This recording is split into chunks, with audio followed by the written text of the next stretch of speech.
Para eso hemos invitado al, al abogado de UDELAM, que es la Unidad de Defensa Laboral Médica, que tiene FALMED en conjunto con el Colegio Médico de Chile, con abogados especialistas en estas materias que tienen que ver con las asesorías laborales y administrativas. Él es licenciado en Ciencias Jurídicas de la Universidad Santo Tomás, y el título lo recibió el año 2014. También cuenta con un diplomado en estructura administrativa, gestión y control de los organismos de salud, y es candidato a magíster en Derecho y Gestión en Salud con mención en responsabilidad médica. Y bueno, desde hace un tiempo, él desde el área de Derecho Civil está prestando sus servicios en la Fundación de Asistencia Legal y maneja hace un buen tiempo este tipo de temas a partir de la Unidad de Defensa Laboral Médica, donde junto con él hay una serie de abogados que se preparan especialmente y que hoy día son representados a través de Daniel. Daniel, te quiero dar la bienvenida. Muchas gracias por acompañarnos. Gracias a ti, Mariela. Y bueno, agradecer la invitación a esta entrevista y saludar a todas las personas que están conectadas.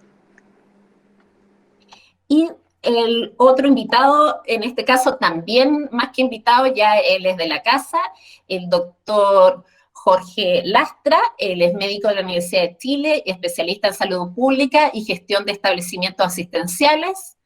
Estudió también gestión en salud en la Universidad de Santiago y un magíster en estudios políticos y sociales en la Universidad Alberto Hurtado.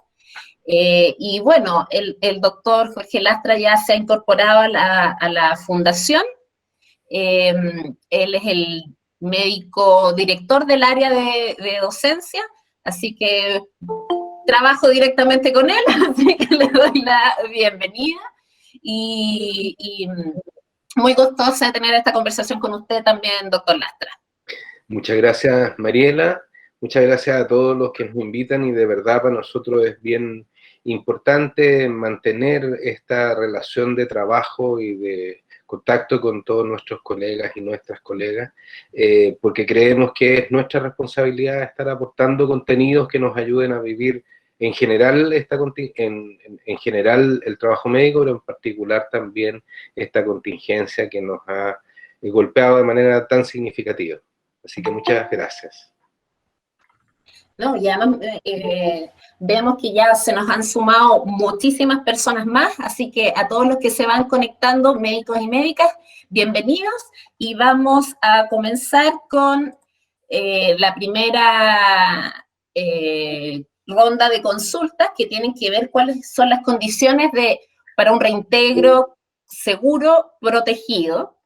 Y por eso quiero hacerles una pregunta nada de fácil para iniciar la conversación, y que tiene que ver que resume en el fondo las preguntas genéricas que recibimos a través de los formularios de parte de los médicos y las médicas, y que por supuesto vamos a ir ahondando.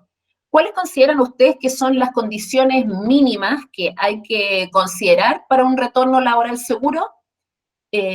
Tanto para otorgar una atención de calidad a los pacientes, pero también para resguardar la salud de los médicos.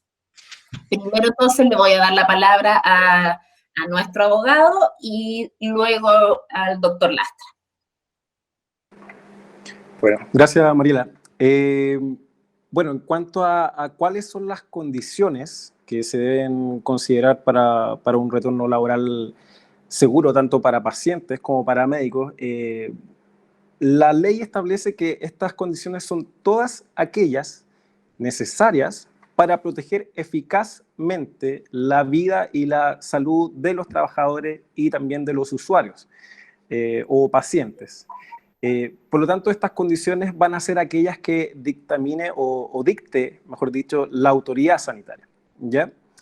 Y estas directrices irán en respuesta a lo que nuestra legislación ha señalado en cuanto al deber del Estado de asegurar, por una parte, la vida y la integridad física y psíquica de la persona, y por otra parte, el derecho a la protección de la salud, que tiene una consagración constitucional en el artículo 19, número 1 y número 9, respectivamente, de la Carta Fundamental. Ahora bien, la manifestación de este deber del Estado la encontramos en diversos cuerpos normativos, y con esto me refiero a leyes, decretos, resoluciones, protocolos, dictámenes, etc. Y creo que es bueno reiterar, ya lo hemos hecho en otras entrevistas, pero es bueno reiterar este marco que regula este deber de establecer estas condiciones mínimas de seguridad. Por ejemplo, tenemos la ley 18.575, orgánica constitucional de bases generales de la administración del Estado, la ley 19.880 sobre bases de los procedimientos administrativos, el decreto con fuerza de ley número 1 del año 2005 del Ministerio de Salud, que es una norma base para entender la orgánica del sistema de salud chileno, con las distintas entidades que intervienen en la ejecución de sus funciones. Por supuesto, la ley 16.744 sobre accidentes del trabajo y enfermedades profesionales. También, por supuesto, el Código del Trabajo y el Código Sanitario, que dictan normas específicas en esta materia. Por otro lado, tenemos decretos como el 594 del año 99 del Ministerio de Salud, que aprueba el reglamento sobre condiciones sanitarias y ambientales básicas en los lugares de trabajo, y resoluciones que se han dictado este año, como por ejemplo la número 282 del año 2020, obviamente, del Ministerio de Salud, que dispone el uso obligatorio de mascarillas. También hay normas técnicas básicas, protocolos de limpieza y desinfección de ambientes COVID-19, etc. Como podemos ver, algunas de estas normas que se refieren a la seguridad en los lugares de trabajo tienen una larga data. Quizás en este tiempo nosotros le hemos dado un mayor estudio, y también los funcionarios de la salud, debido al contexto sanitario en el cual nos encontramos, pero en definitiva el legislador se ha encargado de regular este tipo de situaciones que, más allá del escenario pandémico en el cual nos encontramos, siempre deben tener una aplicación práctica. En este sentido, la empresa, entendida en un concepto amplio, está obligada a mantener en los lugares de trabajo las condiciones sanitarias mínimas, justamente para cumplir con este deber de proteger la salud tanto de trabajadores como de pacientes. Por otro lado, un punto importante en esta materia es el rol fiscalizador que tienen algunas entidades. Y con esto me refiero a las secretarías regionales ministeriales de salud, quienes por una parte prescriben las medidas de higiene y seguridad en el trabajo, y por otro lado fiscalizan el cumplimiento. Por lo tanto, se entiende que necesariamente deben ser implementadas por las entidades empleadoras tanto del sector público como del sector privado. De lo expuesto se desprende que es un deber del empleador preservar estas condiciones de seguridad e higiene en los distintos lugares de trabajo. Ahora, como ya he dicho, el cometido, la adopción de estas condiciones mínimas se va a hacer en base a la normativa que he señalado, y que a la vez se complementa a través de las directrices que emanan de la autoridad sanitaria para estos efectos. También es bueno señalar que debe considerarse lo que indique la respectiva entidad administradora del seguro de accidentes del trabajo y enfermedades profesionales, y con esto me refiero al Instituto de Seguridad Laboral o las mutualidades de empleadores a las cuales estén adscritas las instituciones. Ahora, todo esto, estos puntos que he señalado se encuentran en línea con lo que ha dictaminado la Contraloría General de la República, ¿ya?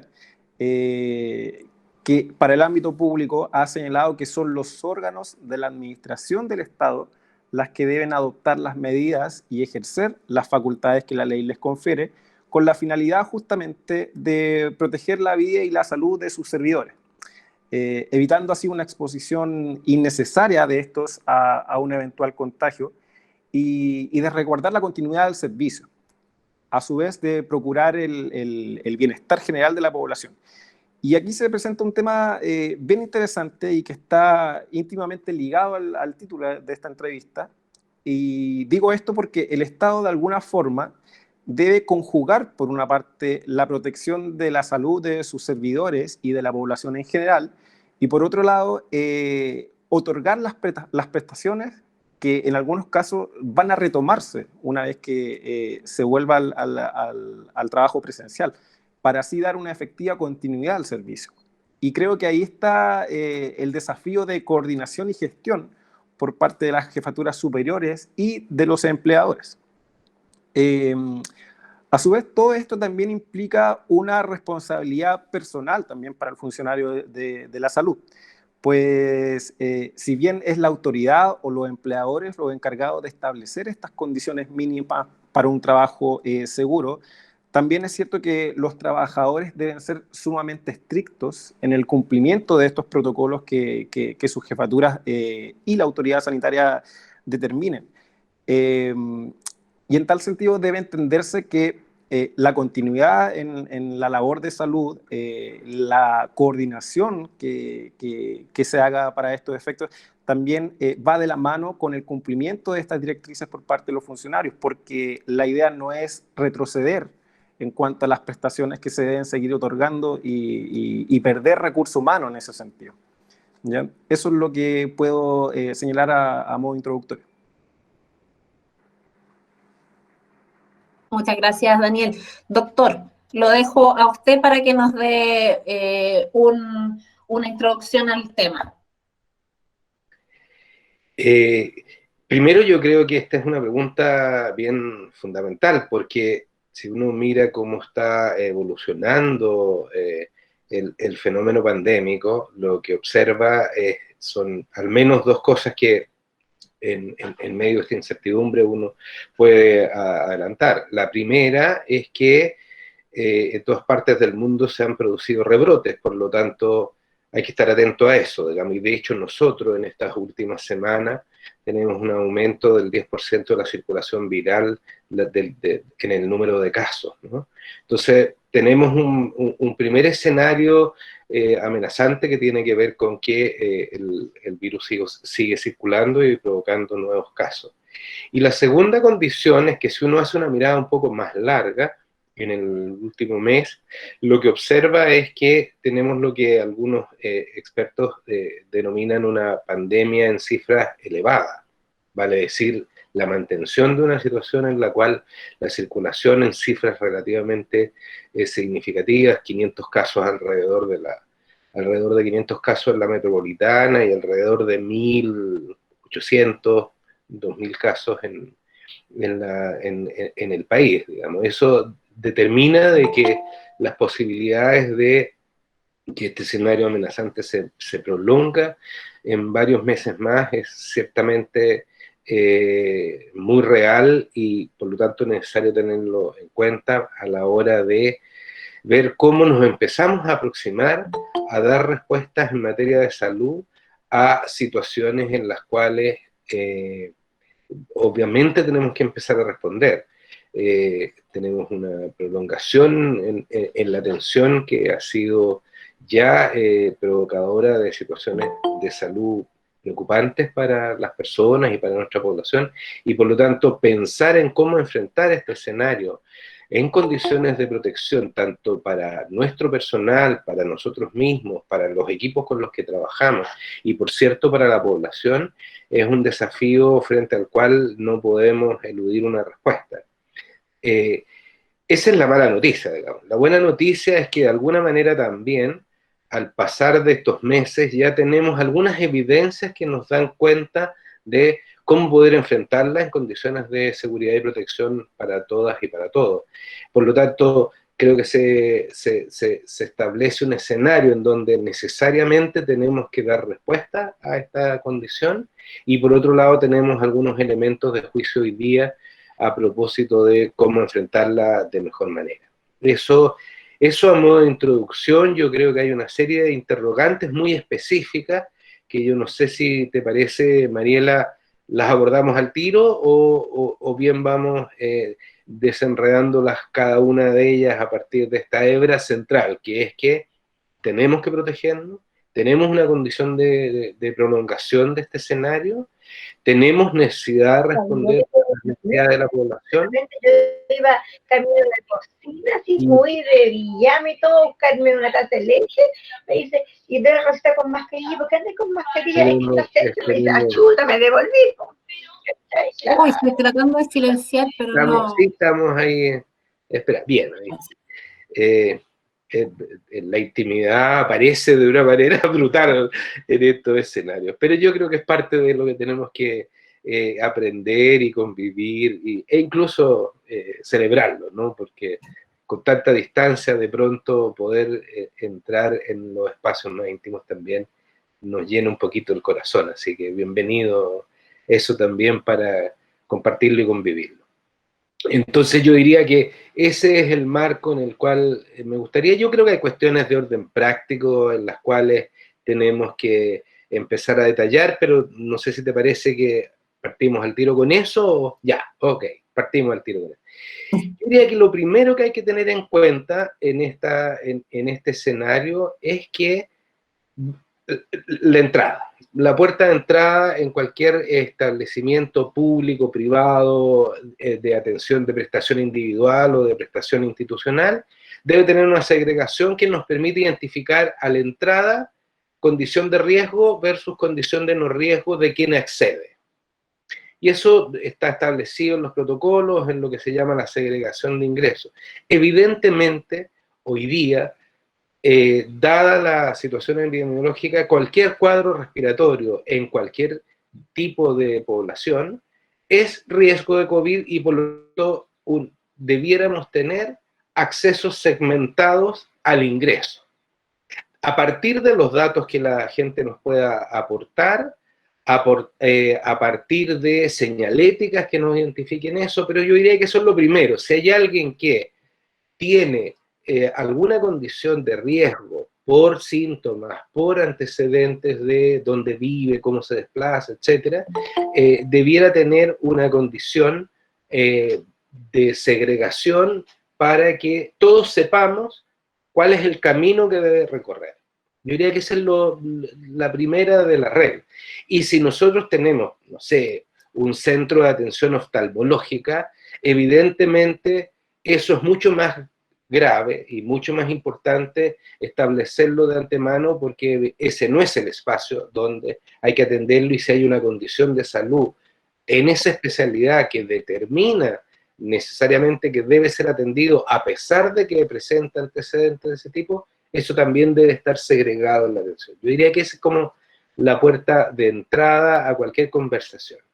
La segunda cuestión que es importante es que en esa puerta, si es que no es posible establecer antes eso, o sea, que la persona se identifique a sí misma, tenemos que tener condiciones de ingreso bajo las cuales nosotros, como equipos de salud, lo sepamos de inmediatamente. ¿Qué significa eso? Tener algún acceso con una encuesta que identifique cosas básicas. ¿Tiene o no tiene síntomas respiratorios? ¿Presenta o no temperatura? Y por lo tanto es bueno tener un control de temperatura al ingreso de los espacios de atención. Identificar los antecedentes, y en esto es bien importante en los espacios donde hay atención más masiva, esta condición debiera repetirse, o sea, no debiera haber una sola encuesta, sino que debiera haber 2 encuestas de ingreso por lo menos para certificar que efectivamente hay veracidad en la información que estamos recibiendo. ¿Cuáles son los datos importantes ahí? Si vive con alguien que tenga algún antecedente respiratorio, de patología respiratoria que pudiera hacer contacto y por lo tanto identificarla a su ingreso. Segundo, si ha tenido recientemente acceso a un lugar donde hay pacientes, ¿no? Tercero, ¿cuál es el mecanismo a través del cual se desplaza? ¿No? Evidentemente, si se desplaza en bicicleta, en auto, en vehículos particulares, es distinto a que si lo hacen locomoción colectiva. Y si esa locomoción colectiva es el metro, es la locomoción tipo microbuses o taxi, en fin. Cada una de esas cosas nos van a ir aportando antecedentes. ¿Dónde trabaja? ¿No? Si su lugar de trabajo es un lugar donde hay espacios de cine. Esa yo diría que son como las 3 condiciones de ingreso. Segregación, segundo, identificación si la persona tiene o no tiene problemas de salud asociables a patología respiratoria. Y la otra cuestión es tratar de identificarlo a través de los antecedentes. La atención debe hacerse cual si todos y todas las personas que nos contactamos pudiéramos tener una condición de riesgo. Si eso es así, todo el mundo debiera ser atendido con protección al menos de las vías respiratorias, vale decir con mascarilla. Esa es una condición que bajo ninguna circunstancia debiera obviarse. Bajo ninguna circunstancia debiera atenderse en condiciones de ausencia de mascarilla, de protección de vía aérea, porque como sabemos, la vía a través de la cual se produce esencialmente el contagio es a través de aerosoles por la vía respiratoria y 2, el contacto con superficies que pudieran estar contaminadas, superficie u objetos. Por lo tanto, de aquí empiezan a identificarse cuáles son las otras medidas que necesitamos ir teniendo, que tienen que ver con las medidas de aseo. Una es la mascarilla, segundo son las medidas de higiene. Y las medidas de higiene son del espacio físico, vale decir, las superficies en las cuales puede haber presencia de virus, restos de virus, y las áreas que han sido tocadas por personas que eventualmente pudieran ser sospechosas. Manilla, artefactos de trabajo, superficies de escritorios, etc. Esas cosas deben ser atendidas. La otra cuestión fundamental tiene que ver con el espacio físico, la distancia en los espacios físicos. Y aquí obviamente el dato de 1 metro de distancia mínimo es fundamental. Yo diría que esas son las condiciones generales, ¿no? Y por lo tanto, la sala de espera tiene que estar preparada para esa condición, la atención cara a cara debe tener esta condición de al menos 1 metro de distancia. Los espacios que compartimos en los lugares de trabajo deben tener esta misma condición, mascarilla y distancia de al menos 1 metro. Y ojo, los espacios tienen que ser ventilados. Por eso tenemos distintos tratamientos de los espacios cuando hay espacios abiertos o espacios que se ventilan regularmente a espacios cerrados. Los espacios cerrados no pueden ser espacios en los cuales compartamos sin mascarilla, vale decir, donde comamos o bebamos algo, sin mascarilla eso no puede ocurrir, ¿no? Eso ha sido tan simpática toda esta circulación de memes, ¿no? Donde aparecen mascarillas con boquillas o con, en fin, esas cosas. Pero nada de eso en realidad tiene más valor que la anécdota. Yo diría que eso es lo general, ¿no? Hay situaciones particulares. ¿Cuáles son las situaciones particulares? Las situaciones particulares son aquellos lugares donde nos toca tomar contacto con la eventualidad de una mayor proliferación de aerosoles. ¿Cuáles son esos? Cuando abrimos la boca, cuando tratamos la boca. Por eso los dentistas tienen que tener precauciones adicionales, por eso los especialistas que trabajan en la orofaringe también tienen que tener una atención especial, medidas adicionales. Hay una cosa que se discute harto que tiene que ver con el área de oftalmológica, que la vamos a comentar posteriormente, porque no tiene la misma condición que el tratamiento en los casos de la boca. Hay información efectiva que hay posibilidades de transmisión viral como vectores en la conjuntiva y en las lágrimas. Sin embargo, es distinto las posibilidades de que una tos, que una voz elevada, que un grito, ¿no? expela a mayor distancia los aerosoles, ¿no? Los virus a mayor distancia. Eso no es así en el caso de las conjuntivitis. Sin embargo, también hay que tener medidas adicionales. En el caso del tratamiento de patología asociada a la producción de mayor aerosoles, y eso es otorrino, anestesia, cirugía de orofarinx y dental, requieren protección adicional. ¿Cuál es esa protección adicional? Ahí, por ejemplo, es mucho más importante la protección de la vía, los ojos, y por lo tanto el uso de cubre, ¿cómo se llama?, protección facial o de antiparra es fundamental.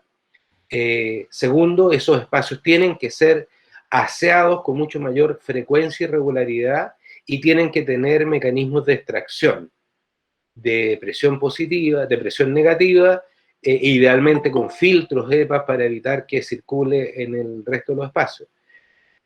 Pero yo diría que esos son como las grandes condiciones. Los oftalmólogos y la Sociedad Chilena de Oftalmología ha sido bien clara en ese sentido, en términos de que, de alguna manera, profundizar también las medidas de protección con el uso de una mayor protección en la cara y en los ojos, ¿no? Con cubre, con cobertura facial y o antiparra. Y ahí el uso, en estos casos de mayor riesgo de distribución de aerosoles, que son en el fondo las gotitas de Flieger o las gotitas de saliva o mucosa con virus, deben también tener una protección con mascarillas mucho más solventes, ¿no? Mucho más poderosas, que son las conocidas como N95 y o similares. Lo que en general se recomienda es el uso de la N95 y sobre ella una mascarilla quirúrgica que es más, que nos aumenta la protección, siendo la mascarilla quirúrgica la que tiene que cambiarse cada vez que atendamos a un paciente y eliminarse. Dejo para el final, y con esto cierro, Mariela, ya que me estimulaste a hablar tanto de esta cosa que nos parece tan... Todo esto está en protocolo, el lavado de manos. Y en eso los equipos de infecciones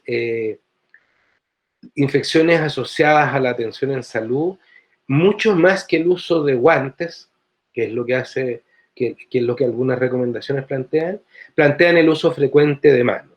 Y eso es porque en general pareciera ser mucho más educativo y mucho más valioso el que aprendamos, particularmente los médicos y los equipos de salud, a lavarnos las manos de manera rigurosa y de manera frecuente. Yo diría que esas son el conjunto de las principales, se me pueden haber ido en esta presentación rápida, pero todo esto está en los protocolos que el propio colegio ha recopilado, que nosotros como FALMED hemos distribuido también, y finalmente también el ministerio tiene una página bien importante. Para los temas del trabajo, el Instituto de Salud Laboral también tiene una página bien valiosa, ¿no? Así que eso es bien, ahí hay material. Voy a echarle una mirada a los chats después, mientras sigues tú, Mariela, para ver si se nos queda algo en el tintero. Gracias, Jorge. De hecho, eso te iba a pedir porque, por supuesto, este tema, sabemos que recibimos un montón de consultas y detrás de cada hebrita parece que se desenrollan un poco más consultas. Internamente nos preguntaron sobre tipos de mascarillas, sobre tiempos de consulta. El tema del tiempo creo que es una pregunta que que nos llegó muchísimo, así que yo creo que sería bueno incorporarla en vivo, pero quiero pasarle la pregunta a Daniel, pensando en que permanentemente nos preguntan sobre sobre las poblaciones de riesgo, si nos puedes ayudar en las definiciones. Yo creo que a veces no tanto porque los médicos no la conozcan. Yo, detrás de eso, uno podría intuir quizás que hay muchos que sienten, dada la situación de que hay que responder a una presión asistencial importante, que sienten ya que tienen que volver, pero están en riesgo y no saben qué herramientas ocupar para definirse como ser parte de esta población y cómo poder, si hay alguna herramienta para, siendo de la población de riesgo, explicar que no están las condiciones para retornar de forma presencial. Daniel, por favor. Bueno, ante esa pregunta, nosotros la habíamos conversado en cuanto a una eventual posibilidad de negarse a retornar si es que esta condición se mantiene. Yo creo que ante esa pregunta, primero hay que ser sumamente cuidadoso en cuanto a señalar que existe una posibilidad de negarse a retornar. Y esto porque en la función pública existe una relación muy jerarquizada entre empleador y funcionario, el cual se materializa a través del deber de obediencia que los rige y que encuentra su regulación en las obligaciones funcionarias que encontramos en el Estatuto Administrativo. Ahora bien, la autoridad ha definido, también lo hemos señalado, quienes forman parte de estos grupos de riesgo, en donde encontramos a las personas mayores de 70 años, a los inmunodeprimidos, personas con enfermedades cardíacas o pulmonares diabéticos, mujeres embarazadas y todos aquellos que el jefe de servicio decida, de acuerdo todo esto a los protocolos que el mismo Ministerio de Salud ha establecido, y considerando especialmente el contacto que se tenga con casos sospechosos o confirmados de COVID-19. A su vez, también se ha establecido casos especiales donde el jefe superior puede indicar que ciertos funcionarios trabajen vía remota, por ejemplo, cuando el funcionario viva con personas que se encuentran en grupos de riesgo o se encuentren al cuidado de niños o jóvenes en edad escolar. En ese contexto, creo que ante la instrucción de retornar al trabajo presencial, es bueno que los funcionarios puedan representar ante su jefatura que las condiciones que se consideraron en su momento para declararnos dentro del grupo de riesgo aún se mantienen, aún persisten. Y que por lo tanto se hace vital seguir con esa condición justamente para cumplir con este deber de seguridad que tiene todo empleador con sus trabajadores. Sin embargo, también creo que las jefaturas deben ponderar y priorizar el retorno de aquellos funcionarios que realmente estén en condiciones para volver al trabajo presencial. Por otro lado, la autoridad sanitaria ha dado algunas directrices que nos permiten interpretar que los grupos de riesgo van a seguir siendo protegidos, ¿ya? Por ejemplo, en el plan paso a paso que se estableció para volver de alguna forma a un escenario de normalidad, en su fase 3 se considera que se levantan las cuarentenas para la población general con excepción de los grupos de riesgo. Por lo tanto, creo que las jefaturas, al momento de tomar estas decisiones, también tienen que tomarlas en concordancia con lo que la autoridad sanitaria ha planificado. Y de ahí la importancia entonces de que si el trabajador, el funcionario, considera que está en riesgo su salud, puede tener la posibilidad de representar esta situación y de alguna forma que se tomen las medidas para que se siga resguardando su integridad. Gracias, Daniel. Mientras tanto, les cuento a quienes se han ido conectando y a todos los presentes, en realidad, y las presentes, que en este minuto estamos abordando la primera parte que tiene que ver con las condiciones para un retorno más seguro. Luego vamos a hablar un poco de las responsabilidades que tienen cada uno de los actores en estas medidas de seguridad, tanto en su rol como empleador, como también en tanto médico. Cómo se cuida, cómo se autocuida y las responsabilidades que tiene también de poder contagiar. Entonces, Daniel, quería hacerte una consulta solo para despejar esta duda, porque alguien nos preguntó si decía tener información respecto a ciertos funcionarios públicos a que se les había dicho que el retorno o podrían retornar recién en febrero del 2021 de forma presencial. Si has escuchado algo así, si eso correría para el personal de salud. Mira, la verdad es que nosotros no hemos tenido una información de ese tipo hasta el momento. Sin embargo, creo que necesariamente hay que esperar las instrucciones que las jefaturas superiores den y también los empleadores.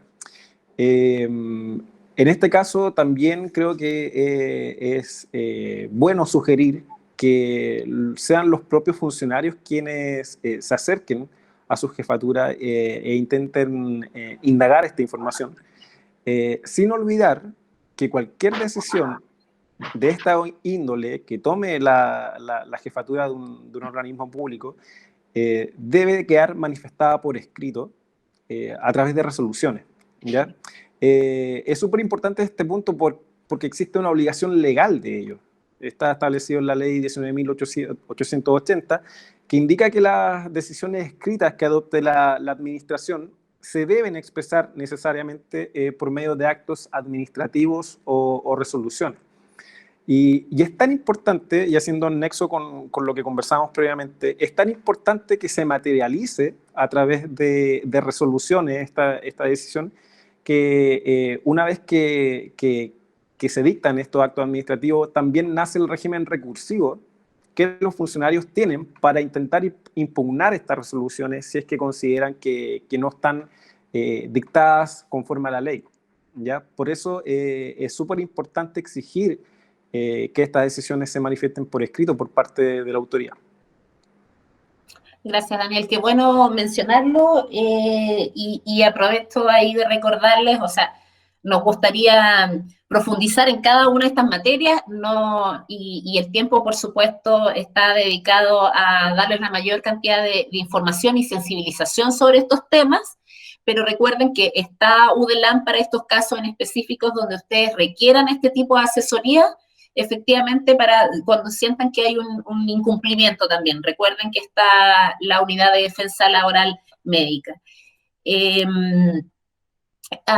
Doctor Lastra, una consulta bien puntual que nos llegó. Dice si un médico no estaba trabajando de forma presencial porque tenía una enfermedad crónica como factor de riesgo, pero durante este periodo se contagió de COVID y ya lo superó. ¿Puede retornar a trabajar? Bueno, lo primero que hay que tener en cuenta es que la condición de superación y eso evidenciado de la patología COVID, primero tiene que haberse confirmado idealmente con una PCR, ¿no? Con este procedimiento que permite identificar la presencia del virus, y posteriormente lo que debiera ocurrir, digamos, para efectos de dar por cerrada en el ámbito de salud, no para la población general, es la presencia o no de anticuerpos. Yo diría que habiendo presencia de anticuerpos, con la información que hoy día tenemos, esa es una persona que incluso uno podría decir que vaya a atender personas con COVID porque está más protegida que otros o otras, ¿no? O sea, haber cursado ya la patología, tener presencia de anticuerpos evidenciados en exámenes cuantitativos de laboratorio, entonces lo que corresponde es que demos por afirmado, ¿no? Que esa es una persona que está incluso en condiciones de protección mientras tenga anticuerpos. Hoy día se discute cuánto tiempo dura la memoria inmunológica, porque, bueno, llevamos poco tiempo, pero eso es lo que se está estudiando y esa sería una condición más bien de protección más que de riesgo. ¿Me permites que conteste las preguntas que estaban en el chat, Mariela? ¿Acá en directo? Claro, ahora que contestarlas al tiro porque son cosas bien breves. Lo de las mascarillas creo que lo respondimos.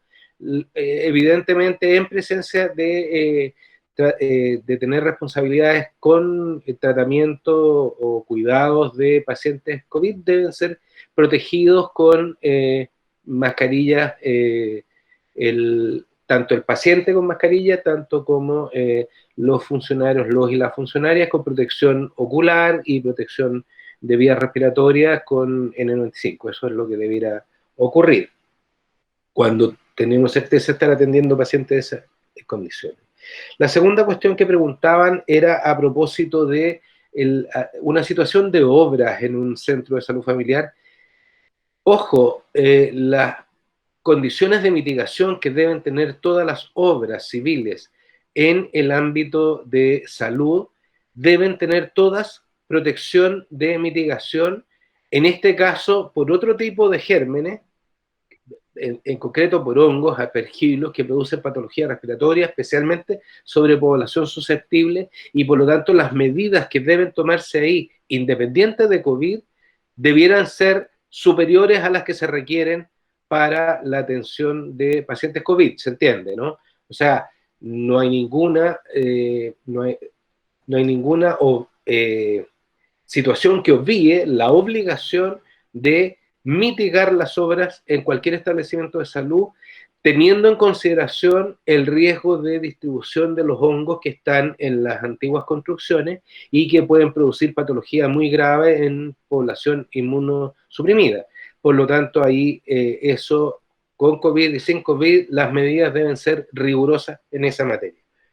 Y la otra cuestión que se planteaba era cuánto tiempo debieran tener la atención, particularmente cuando se trata de la atención psicoterapéutica, psiquiátrica o psicológica. Esto es bien importante porque estas son en general consultas que demandan tiempo, que requieren harta interacción verbal, y por lo tanto requieren de una cantidad de tiempo que es importante considerar. Y en ese sentido ahí la recomendación son, además de las que ya hemos dicho, uso de mascarilla por ambas partes, yo diría que aquí lo importante es tener ventilación de la pieza. Y si es una pieza mediterránea, vale decir, no tiene ventanas que uno pueda abrir, lo que debiera ser obligatorio en ese caso es el uso de extractores simples, ¿no? Que son los que generan aspiración de el aire hacia el exterior. Eso yo diría que es la recomendación. Ventilación es lo que yo agregaría, además de mascarilla, distancia y todas esas cosas que hemos señalado, y el aseo regular posterior a la presencia de un estado prolongado. Esto es lo que uno llama contacto estrecho. Y la otra cuestión que yo les recomendaría en este caso es el seguimiento anticipado, o sea, en la anticipación, por lo tanto, tener certeza que las personas han estado en condiciones de precaución, aisladas, con distancia social, con uso de mascarilla, etcétera. Y en segundo lugar, después de que los pacientes se han ido, los y las pacientes se han ido, hacer un seguimiento telefónico con el objeto de saber si han aparecido o no síntomas, porque ya como se ha señalado, 2 días antes de la aparición de los síntomas, uno debiera considerar que una persona es potencial caso de contagio. Una consultita que también creo que estaba en el chat y que fue bien reiterativa, es un poco una preocupación respecto a los tiempos de atención de las entrevistas. Yo entiendo que esto puede tener que ver también con una agenda que va a estar especialmente apretada y cómo tomar pausas de limpieza entre una atención y otra. ¿Puedes comentar algo al respecto? Sí, bueno, lo que acabamos de decir a propósito de la atención psicológica y psiquiátrica, que es más prolongada, tiene valor, digamos, en tu pregunta. En general, el resto de las consultas duran menos tiempo, ¿no? Y en ese sentido, yo diría lo que se ha establecido como condición de riesgo en pacientes eventuales sospechosos es que estés a menos de 1 metro de distancia, sin mascarilla y por más de 15 minutos. Esa es como la condición de riesgo de contacto estrecho. Por lo tanto, tú lo que tienes que hacer es evitar eso. La prolongación en el tiempo, en lo que no sea estrictamente necesario. Segundo, el uso de mascarilla y la distancia física de más de 1 metro como fundamental. Y si el tiempo se prolonga, lo que tienes que hacer es asegurar ¿cómo se llama?, la ventilación del espacio en el que tú estás. Sí, efectivamente, después de cada consulta, las medidas deben ser cambio de mascarilla y lavado de manos, y si ha habido contacto con superficie, esa superficie, ¿cómo se llama?, hacerle un aseo, y el aseo es cloro. Yo diría que se habla del cloro, una dilución de cloro al 0,1 por mil, y hay que pensar que las botellas clásicas de cloro tienen cloro al 5%, entonces hay que sacar la proporción, que hacer el ejercicio matemático nos va a ayudar a prevenir cualquier deterioro rápidamente, entonces hagamos el ejercicio en ese sentido. Y por lo tanto, con una toallita húmeda de las que se venden hoy día, es suficiente, de estas que tienen cloro o alcohol, en las superficies que han tomado contacto. Yo quería agregar, a propósito de una preocupación que también nos planteaban ahí, yo diría que pasó el riesgo de los establecimientos en que había quiebres de stock en equipamiento de protección personal. O sea, en general hubo bastante buen abastecimiento para lo que ocurrió en otros países. Nosotros no tuvimos grandes y serios quiebres de stock que nos impidieran la cadena de abastecimiento, y hoy día mucho menos. Hoy día mucho menos. Eso es re importante tenerlo en cuenta, porque hoy día no hay argumentos ni de gestión ni presupuestario para que los equipos no dispongan de los equipos de protección personal. Sobre todo porque además se desarrollaron una serie de otras iniciativas paralelas que han permitido generar un abastecimiento bastante más suficiente hoy día de equipamiento de protección personal. Y ojo, todos calculamos que íbamos a tener una presión asistencial mucho mayor que la que efectivamente tuvimos. Tuvimos una presión asistencial muy dura en relación a COVID, pero el resto de la población no ha asistido a los centros de atención. De hecho, cuando miramos lo que son las estadísticas públicas y privadas, en general la atención global ha disminuido. Se ha concentrado en patología y patología compleja por COVID, pero sigue siendo baja la consulta de urgencia, baja las consultas de especialidades en todos los centros, cuando tampoco hemos hecho un requerimiento muy grande de aquí. Gracias, Jorge. Daniel, y considerando todas estas condiciones importantes que ha mencionado el doctor, ¿en qué medida los médicos pueden exigir a alguien que eso se cumpla? Por ejemplo, esta pausa entre atención y atención para limpiar el box. Si ellos sienten que esto no se está cumpliendo, ¿es responsabilidad de ellos, por ejemplo, hacer este aseo en los box? ¿Esto tienen que elevarlo? ¿Qué medidas pueden tomar? ¿O es una responsabilidad también personal en tanto médico? A ver, yo creo que en primer lugar el primer responsable en otorgar estas condiciones son las jefaturas y son los empleadores. Eso como base. Justamente por lo que comentábamos en un principio, este deber de seguridad rige para el empleador, ¿ya? Obviamente hay una parte que el funcionario o que el trabajador también debe cumplir, que es respetar estos protocolos, porque en definitiva se trata de dar cumplimiento a eficazmente a esta protección de la salud. Pero yo diría que el primer obligado en este sentido es el empleador y la jefatura, y en ese caso, vuelvo a insistir, si el trabajador o el funcionario verifica o estima que estas condiciones no están siendo necesarias, existen herramientas con lo cual manifestar su disconformidad con ello, representando a la jefatura superior, incluso solicitando la fiscalización a las instituciones encargadas de ello. Y en este sentido me refiero a Seremía. Incluso en el Código del Trabajo se establece que la Dirección del Trabajo tiene facultades para ello. Y en definitiva, ejerciendo esos derechos, se abren procesos de investigación.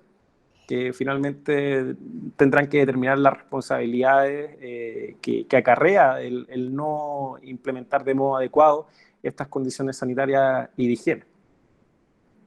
Daniel, y disculpa, porque sobre eso vamos a tratar de lleno en el segundo punto, pero se me quedaba una pregunta pendiente. Alguien nos hizo llegar la siguiente consulta. ¿Legalmente el paciente puede decir que en la consulta se contagió de COVID-19? Lo puede hacer, ¿ya?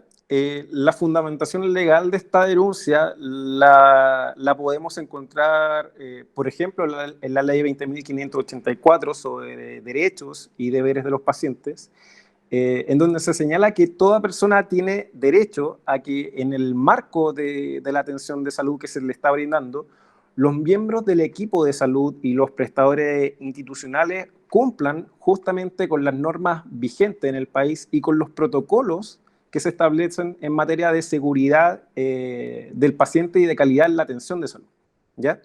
En esta ley justamente se menciona que se deben evitar cualquier evento adverso que implique una mala ejecución de las directrices sanitarias.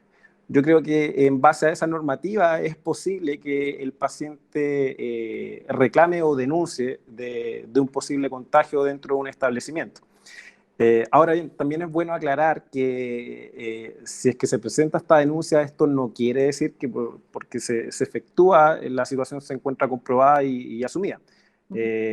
Hay todo un proceso de investigación que debe establecerse para justamente esclarecer estos hechos y que va a estar encargado de la autoridad sanitaria, que puede ser una Secretaría Regional Ministerial.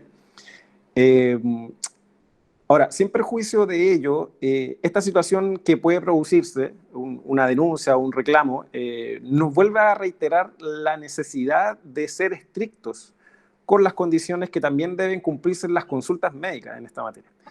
En este sentido, es bueno que los propios prestadores individuales de alguna forma suban el estándar que se requieren en las normas técnicas básicas que se refieren justamente al cumplimiento de normativas sanitarias. En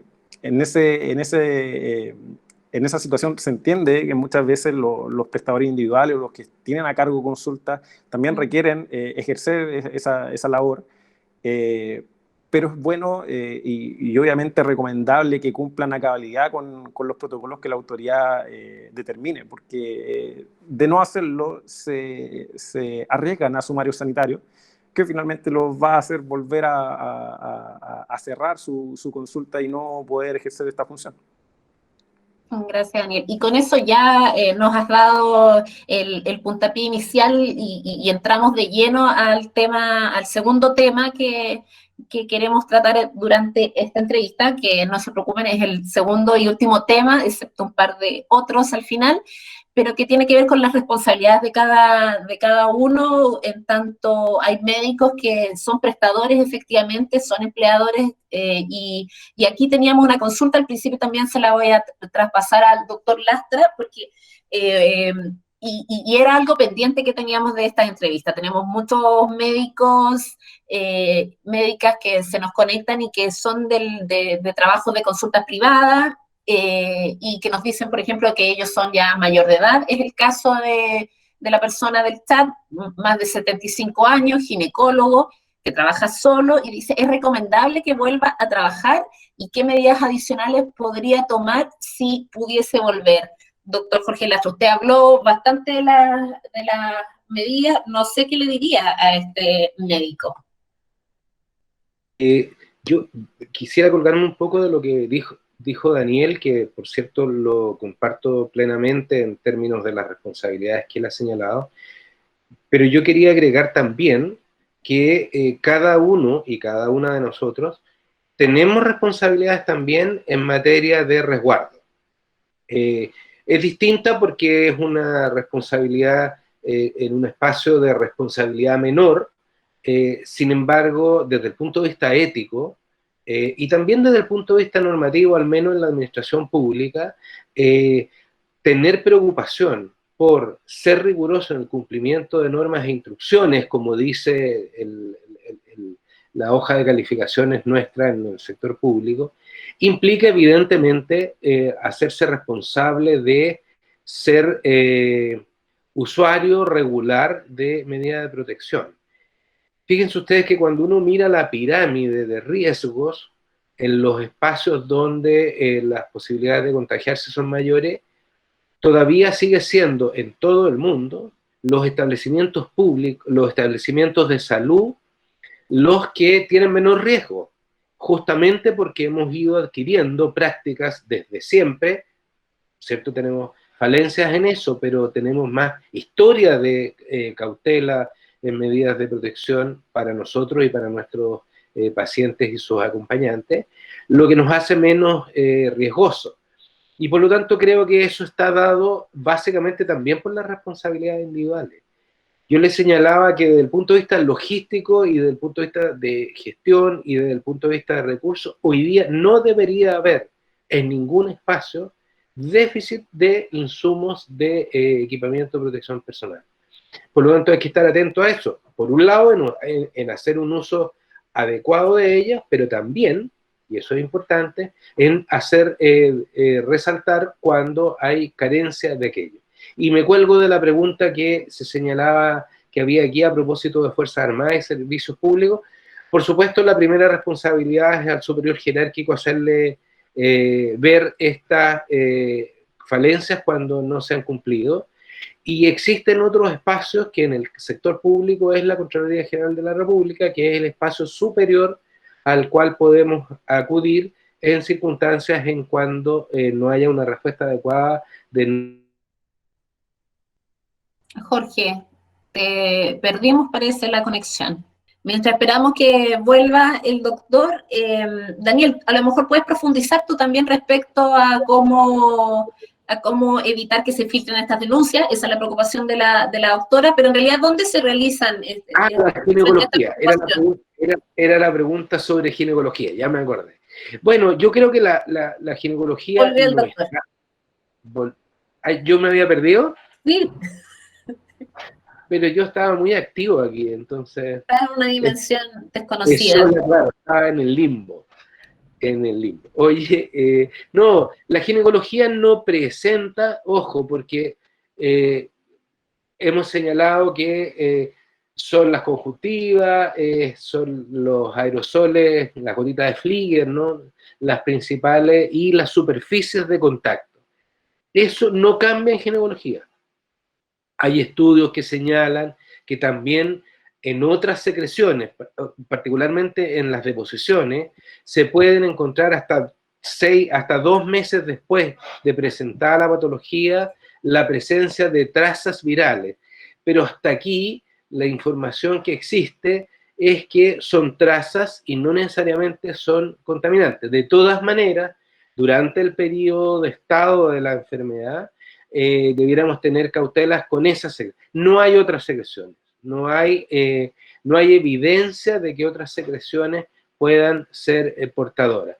De todas maneras, yo diría que en el caso de la ginecología lo único que uno debiera considerar adicionalmente son 2 cosas. Uno, la superficie, porque ciertamente ahí hay un contacto mucho más directo con mucha superficie y por lo tanto ahí el aseo es como si fuera un pabellón quirúrgico o una sala de procedimiento, que de alguna manera también está establecido. Y lo segundo es la condición bajo las cuales nosotros podemos generar ventilación de esos espacios. Eso yo diría que es, y espaciar muy bien entre un paciente y otro, o una paciente y otra, de tal manera que podamos hacer un aseo riguroso terminal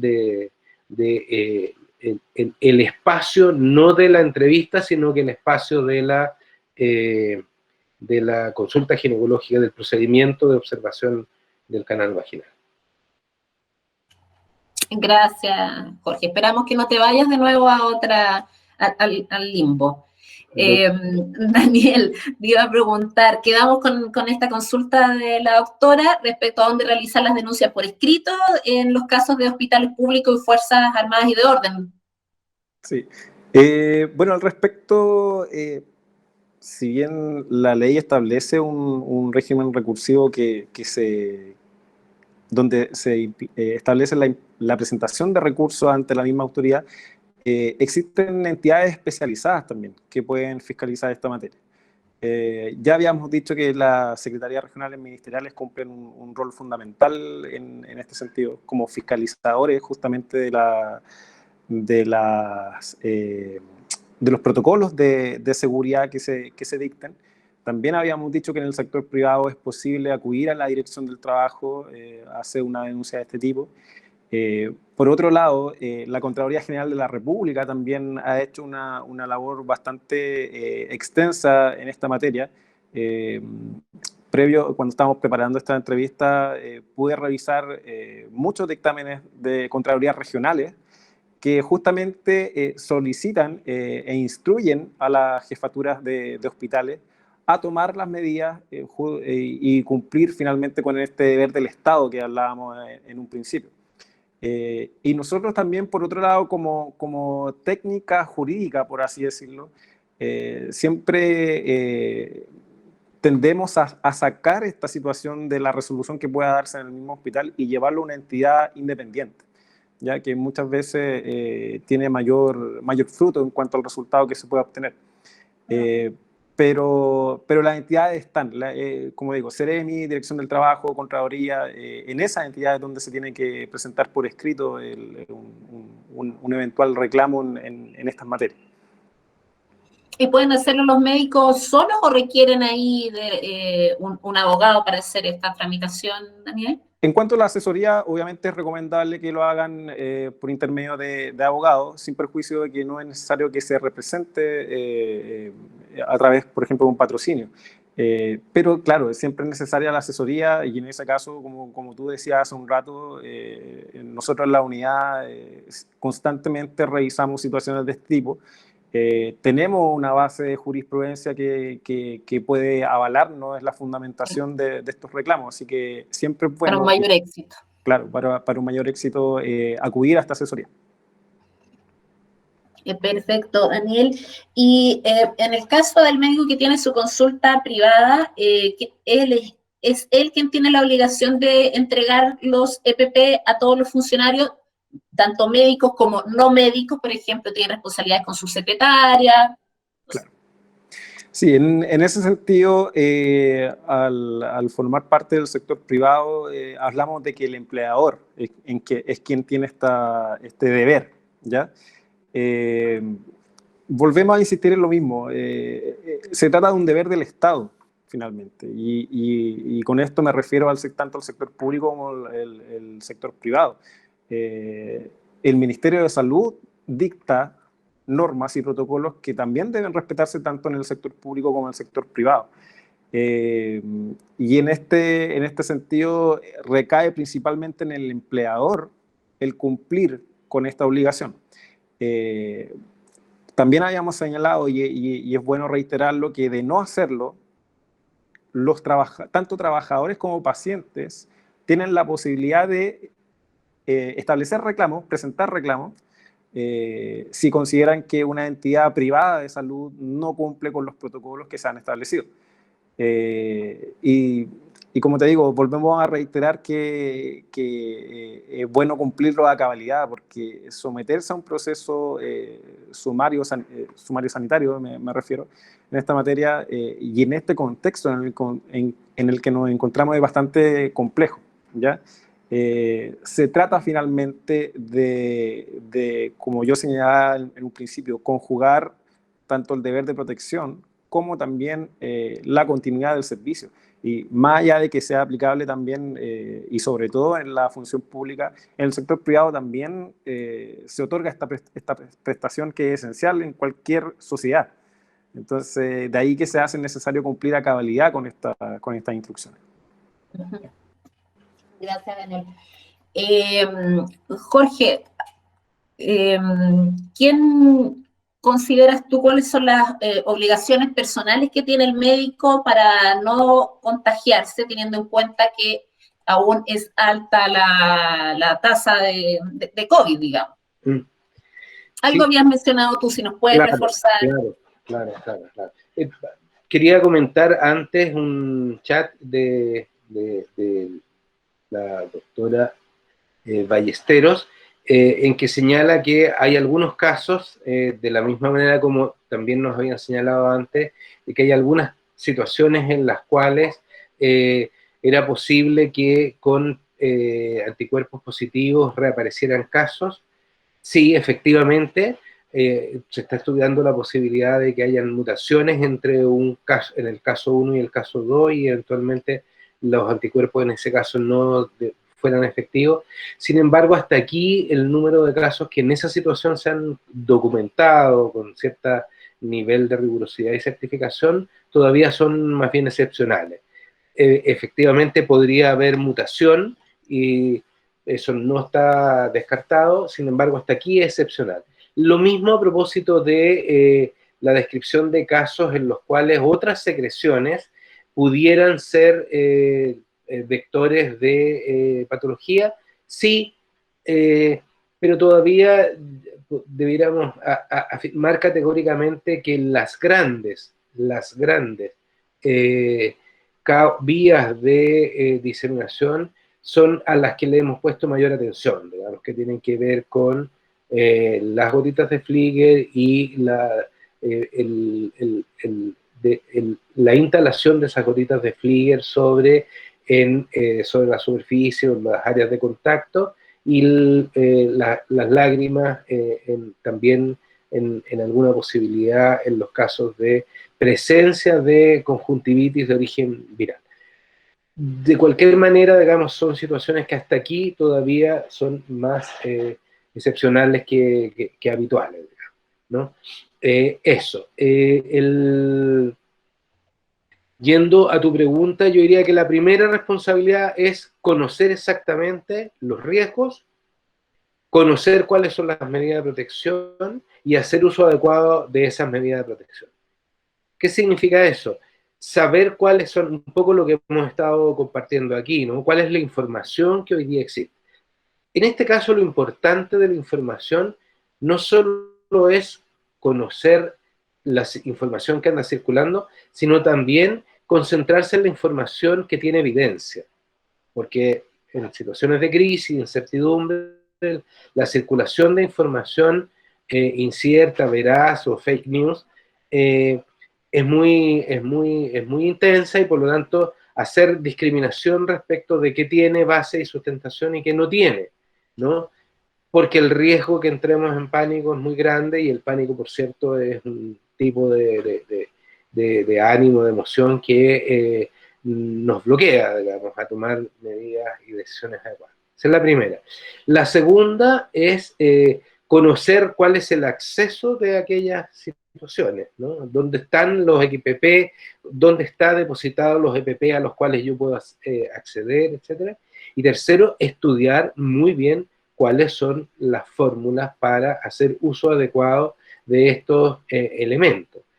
Quiero decirles que en Chile hasta aquí la información que tenemos de algunos hospitales, no de todos, es que sobre el 70% de los casos de contagio se han producido en esta etapa por funcionarios y funcionarias que han adquirido contagio fuera de los establecimientos. A diferencia de lo que ocurrió en los primeros países en que apareció la epidemia, en Estados Unidos, de hecho, se da cuenta de que uno de los primeros casos provocó un impacto como sobre 140 personas en el establecimiento en el que fue atendido. Está documentado en la bibliografía. Hoy día eso no es así. Hoy día mucho más frecuentemente los funcionarios y funcionarias de salud se contagian en los estares, se contagian en sus casas, se contagian en el transporte público, más que en los establecimientos. Eso ha sido más bien excepcional. Por lo tanto, creo que la buena noticia es que, de alguna manera, esta responsabilidad a la que estamos comentando, es una responsabilidad que ha sido asumido adecuadamente por nuestros equipos de salud. Eso es una buena noticia. Entonces, repito, informarse por la vía de los datos que las organizaciones oficiales entregan. Colegio Médico, Sociedad Científica, Ministerio de Salud, Secretaría Regional Ministerial, de la Organización Mundial de la Salud, Organización Panamericana de la Salud. Yo creo que todos ellos han ido aportando información que nos ayuda en términos de orientar. Esas son como las fuentes que uno debiera apelar oficialmente. Segundo lugar, saber cuáles son las que yo, de acuerdo a mi realidad, debo utilizar. Y tercero, saber utilizarlas adecuadamente. Los primeros casos de contagios entre funcionarios en el continente africano, en el brote más masivo de ébola que hubo en el centro de África, fue por uso inadecuado de los EPP. Particularmente la manera en cómo se saca el delantal. Esa es una cuestión clave. Gracias, Jorge. Daniel, también preguntarte a ti cuál es la responsabilidad personal de los médicos en tanto su seguridad, la seguridad de los pacientes, y aprovecho el tiro de darle un agregado.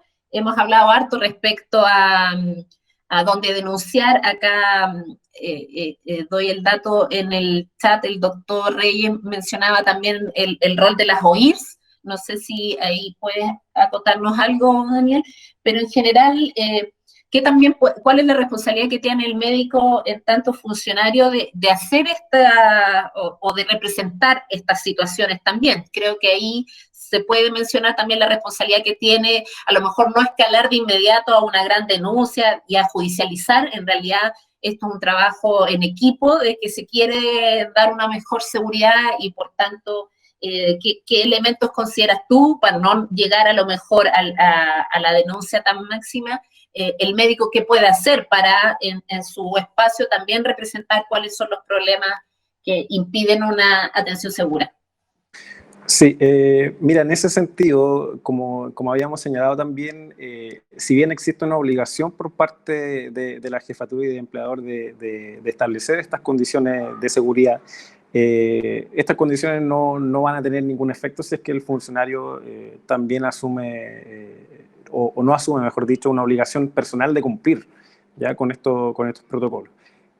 Por un lado, el funcionario, si no cumple con estas directrices, también se arriesga a investigaciones que permitan establecer responsabilidades administrativas, con todas las sanciones que pueden establecerse y que están dentro de la ley. Pero también, si el funcionario o el trabajador estima que no están o que no son suficientes estas condiciones, efectivamente, como también se decía en el chat, hay organismos internos dentro de los establecimientos, como la OIRS, incluso los comités paritarios tienen un rol relevante en esa materia. En algunos establecimientos se establecen comités técnicos que regulan o que supervisan de algún modo este tipo de materia.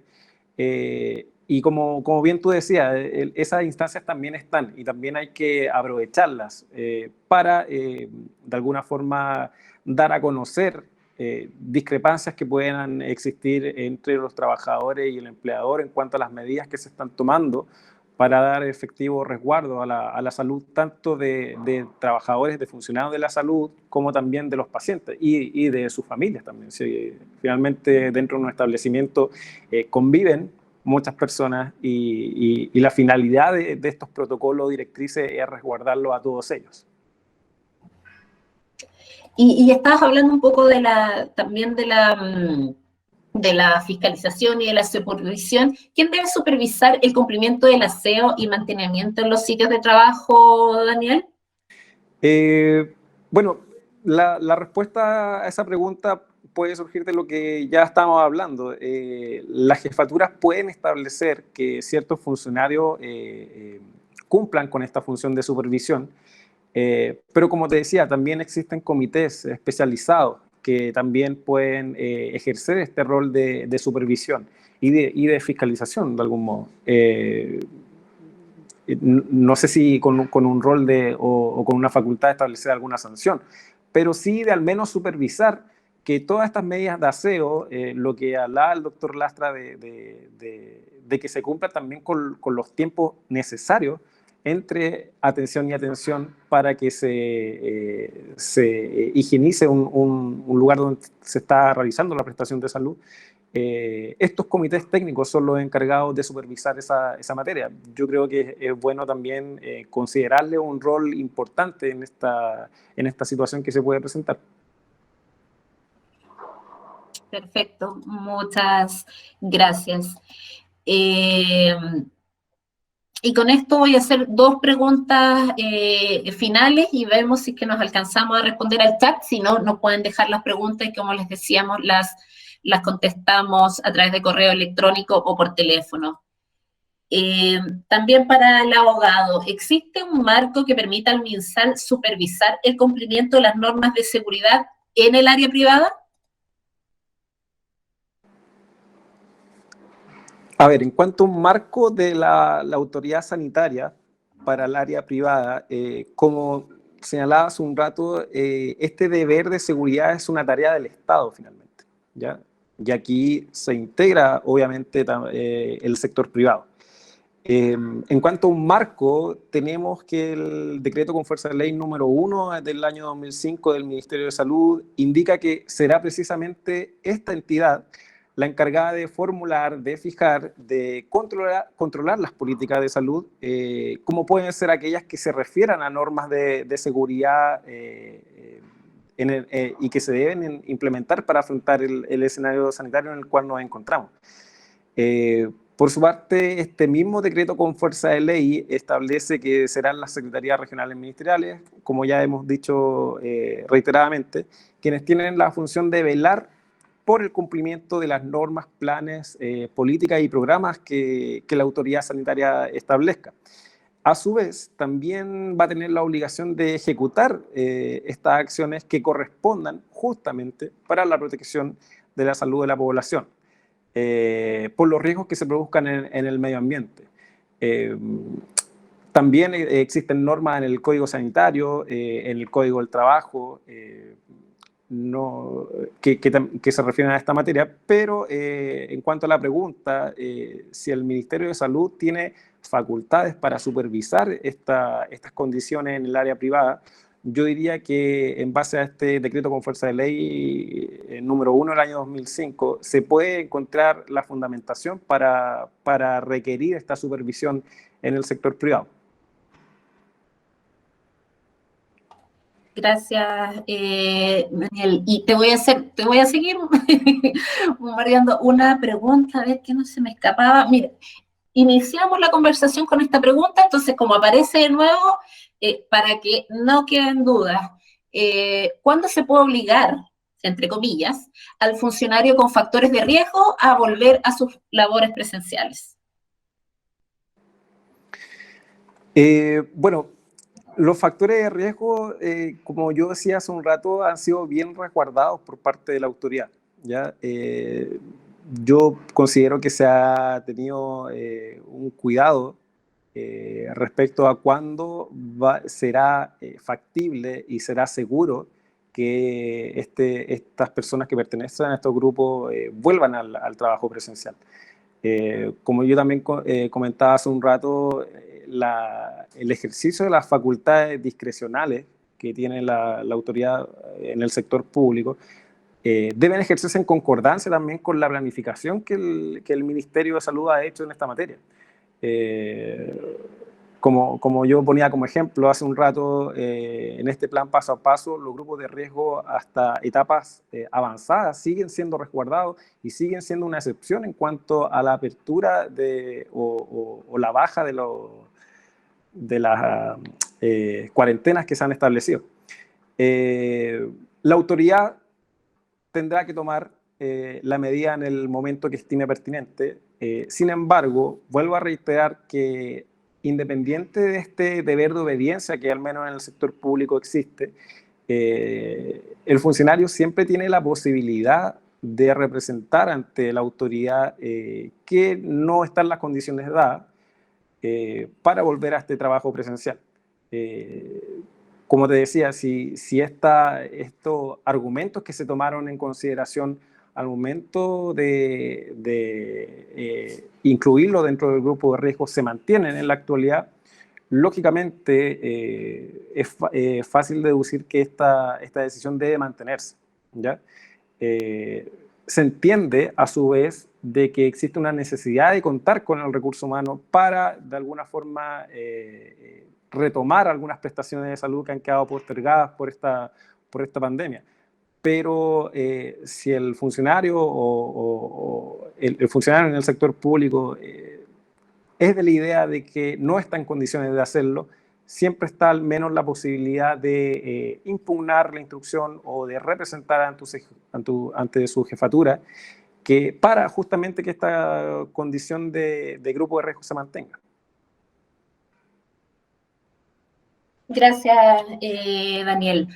Por ahí, para que no se me vaya a olvidar al final, el teléfono de Falmed es el 600-600-0525. Ahí ustedes pueden llamar y preguntar por la unidad de defensa legal de UDELAM.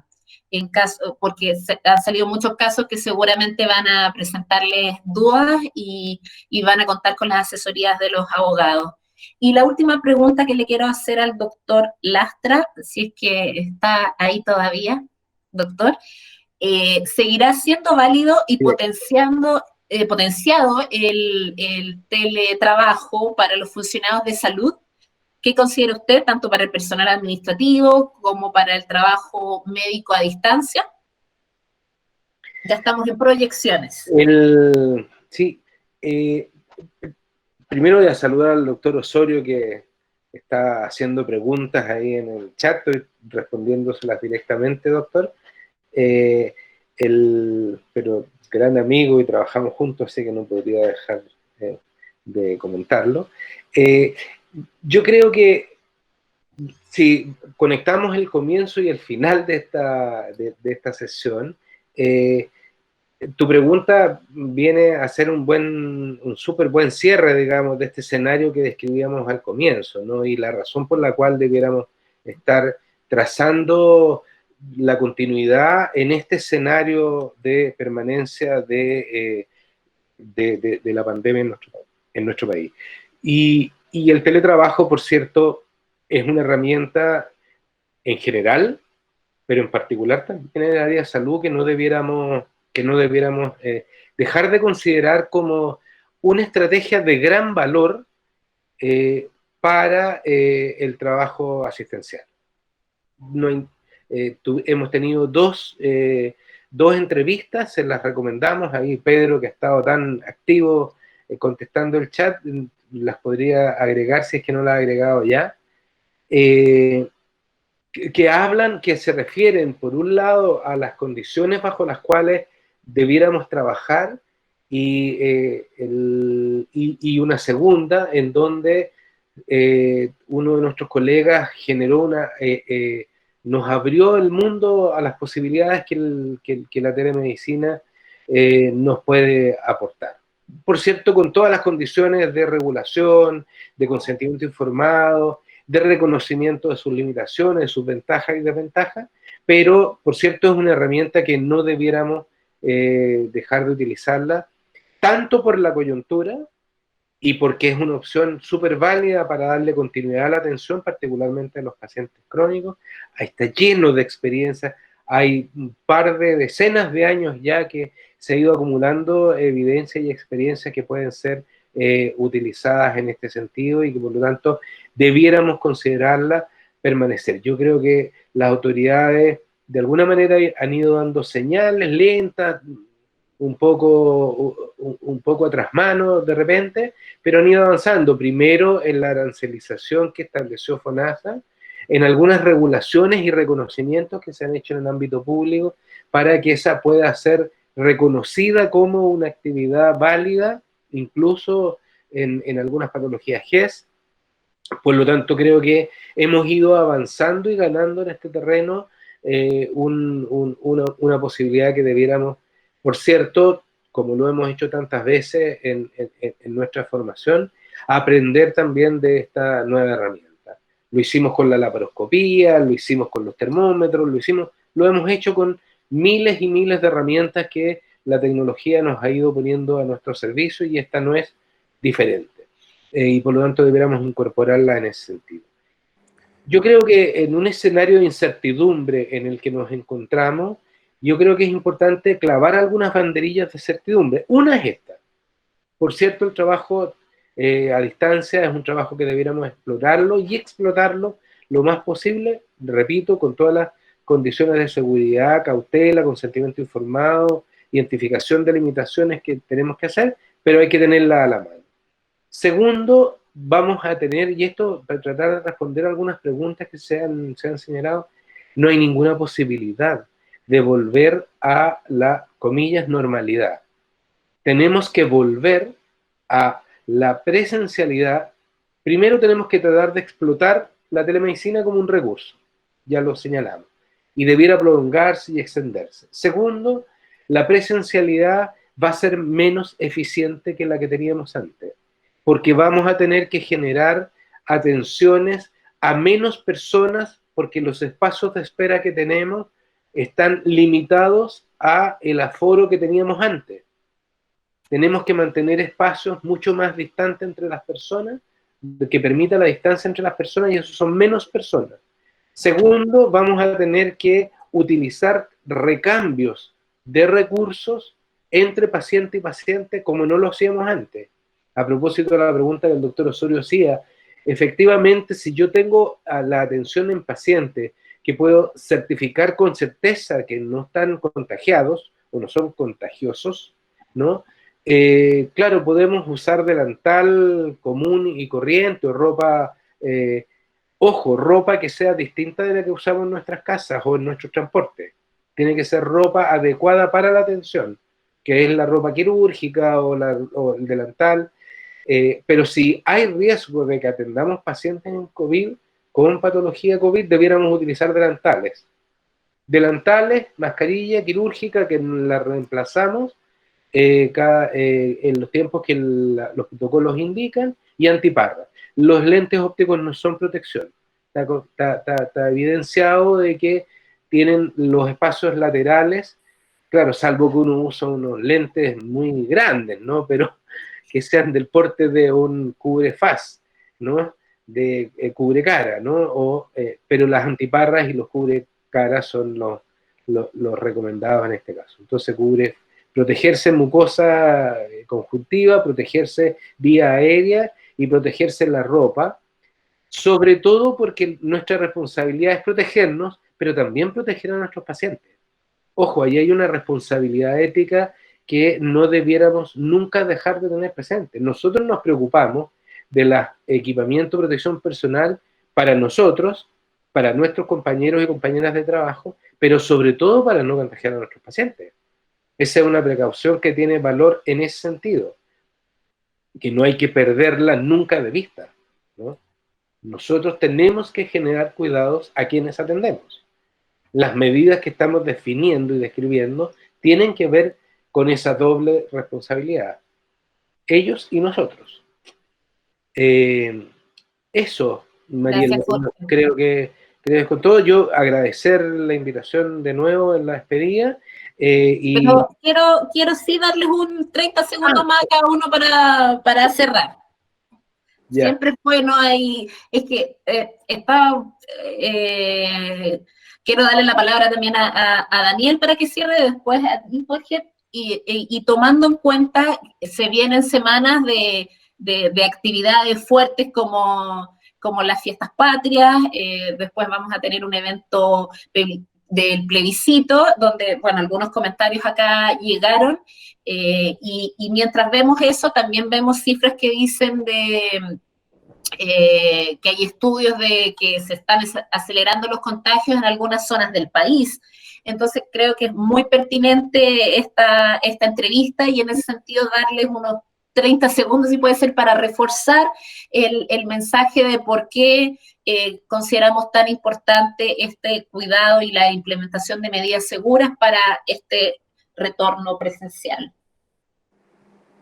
Daniel, por favor. Gracias, Mariela. Bueno, como yo señalé al principio, las normativas que se crean justamente para el resguardo tanto de funcionarios de la salud como de sus pacientes tienen larga data, siempre han existido, pero se hace necesario justamente en el actual escenario tener o ser más estrictos en su aplicación, ¿ya? El llamado en ese sentido es a respetar los protocolos, obviamente. Existen aspectos personales que las personas podemos manejar, y con esto no me refiero solo a los funcionarios de la salud y pacientes, sino que a todos nosotros. Y en ese sentido tenemos cierta también discrecionalidad en cuanto a nuestro propio cuidado. La actividad sanitaria es fundamental en cualquier estado, si es que no es la más fundamental. Por lo tanto, por esa misma razón hay que ser súper estricto en el cumplimiento de estas normativas. Haciendo el nexo y también compartiendo con lo que decía el doctor Lastra al principio de su última respuesta, el estado de excepción finalmente ha facultado a la jefatura a tomar decisiones extraordinarias. Por lo tanto, si la situación sanitaria se mantiene, el estado excepcional también se va a mantener y, en consecuencia, estas facultades excepcionales también se mantienen. Por lo tanto, mientras no tengamos, como decía el doctor Lastra, un escenario normal, entre comillas, y se puedan ejercer estas facultades de cuidado, las autoridades y los empleadores deben hacerlo. Así que ese sería el llamado. Y bueno, con eso termino mi intervención y agradecer la invitación y sobre todo felicitar a ti, Mariela, y a todo el equipo que trabaja contigo por esta iniciativa. Oye, y a ti, a través tuyo, al equipo de UDELAM, que les reiteramos, está atentos a sus requerimientos, y la verdad que ha sido un esfuerzo de todos estos meses mantener un esfuerzo positivo, lo digo, un interés real y una vocación real, y el equipo de abogados ha respondido, yo sé, preparándose en cada una de estas presentaciones, así que agradecerles mucho a ustedes. El doctor Lastra, no sé si, yo sé que más o menos ya cerró, pero si tienes alguna palabra más que acotar, Jorge, para ir cerrando esta entrevista, te quedan unos segundos de fama. Siempre. Siempre. No, mira, quisiera decir algunas cosas de carácter general. Hemos descrito que vivimos como país una situación de gran amenaza e incertidumbre. Ese es como lo que nos ocurre. Y nosotros que trabajamos en el ámbito de salud, sin lugar a dudas tenemos una condición que es casi un privilegio, que es que podemos ser parte de la seguridad de la población. O sea, nosotros somos quienes, en una condición como esta, podemos decir que podemos prestar un servicio que tiene una significación tanto a cada uno y cada uno de nuestros pacientes como en realidad a nuestro país, ¿no? Que ha sido tan golpeado, que tiene tantas preguntas todavía por responder. Entonces, yo creo que no hay que perder de vista este rol tan trascendente que tenemos quienes trabajamos en salud, que tiene que ver con aportar en un minuto de incertidumbre seguridad a la población de que estamos atentos, que estamos haciendo nuestro mejor esfuerzo, la población lo ha reconocido, pero es importante que nosotros también lo identifiquemos y lo reconozcamos. Pero esta cuestión tiene responsabilidades, ¿no? Que tienen que ver con cuidarse, tal como lo hemos insistido acá, pero sobre todo tiene que ver con cuidarse y cuidar, pero también tiene que ver con algunas dimensiones que nosotros no siempre atendemos y que tiene que ver con nuestro descanso, que tiene que ver con la prevención nuestra del agote. Hoy día aparecía en las noticias una información respecto de el porcentaje de funcionarios y funcionarias del sector salud que se encuentran afectados por problemas de salud mental. El teletrabajo no es gratis desde el punto de vista de los efectos que puede tener en las personas. Claro, estamos contentos, estamos en la casa, compartimos con la familia, sin embargo también nos empiezan a ocurrir fenómenos en donde nos discriminamos cuando empieza el trabajo y cuando empieza la casa. Entonces empezamos a invadir nuestros espacios, que son los espacios de protección. El trabajo en el establecimiento, por cierto, también genera tensiones y riesgos, y por lo tanto hay que cuidarse. Hay que generar espacios de encuentro y de distensión, con todas las medidas de precaución, por supuesto, que corresponden a nuestra responsabilidad más allá del lugar de trabajo, ¿no? Pero hay que cuidar eso. Hay que darse tiempos para encontrarse con los propios, ¿no? Con quienes están en condiciones de aislamiento con nosotros. Hay que generar espacios de esparcimiento, atención. Esa es una cuestión que yo quisiera que también la rescataran.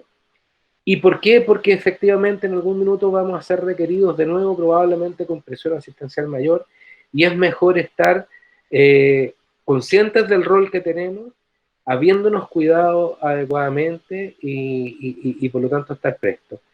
Simplemente decir que estamos muy contentos de tenerlos y tenerlas acá. Creo que ha sido una búsqueda la que como fundación hemos hecho para ver cómo seguir encontrándonos con la responsabilidad que tenemos, que es apoyar, anticiparnos a los riesgos con ustedes, y estamos muy contentos entonces de haberlos tenido hoy día presentes en todo este ciclo.